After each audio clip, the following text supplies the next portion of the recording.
السلام علیکم ناظرین، کیا آپ کو معلوم ہے کہ کتے کی تخلیق کس طرح ہوئی؟ جب اللہ تعالیٰ نے حضرت آدم علیہ السلام کو مٹی سے بنایا تھا تو اللہ تعالیٰ نے شیطان کو حکم دیا کہ وہ حضرت آدم علیہ السلام کو سجدہ کرے، تو شیطان نے انکار کر دیا اور حقارت سے حضرت آدم علیہ السلام کے پیٹ پر تھوک دیا۔ تو وہ تھوک جو حضرت آدم علیہ السلام کے پیٹ پر گرا تھا، اللہ تعالیٰ نے حضرت جبرائیل علیہ السلام کو حکم دیا کہ وہاں سے وہ مٹی نکال دے۔ جب وہ مٹی نکالی گئی تو حضرت آدم علیہ السلام کے پیٹ پر ایک سوراخ بن گیا جسے ناف کہتے ہیں، اور وہ آج بھی ہر انسان کے پیٹ پر موجود ہے۔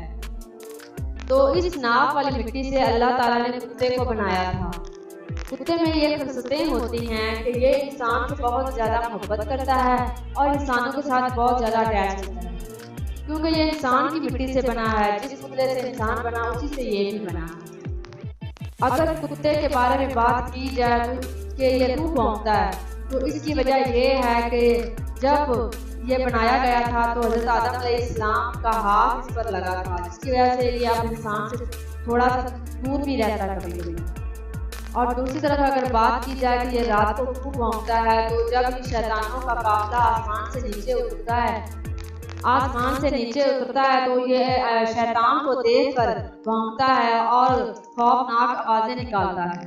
اس کی یادداشت کے بارے میں بات کی جائے کہ اس کی یادداشت بہت تیز ہوتی ہے۔ اس کی یادداشت بالکل انسانوں کی طرح ہوتی ہے اور یہ ایک وفادار جانور ہے۔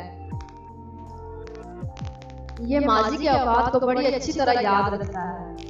ماضی کے تمام راز اس کے ذہن میں بڑی اچھی طرح یاد رہتے ہیں اور یہ ایک تحقیق کے بارے میں بات کی جائے تو جس طرح انسان ہر بات کو اپنے ذہن میں نوٹ کر لیتا ہے، یاد رکھتا ہے، بالکل اسی طرح یہ بھی رکھتا ہے۔ یہ انسان سے تب تک وفاداری نبھاتا ہے جب تک اس کا مالک اس کے ساتھ پیار اور محبت اور سلوک سے رہے۔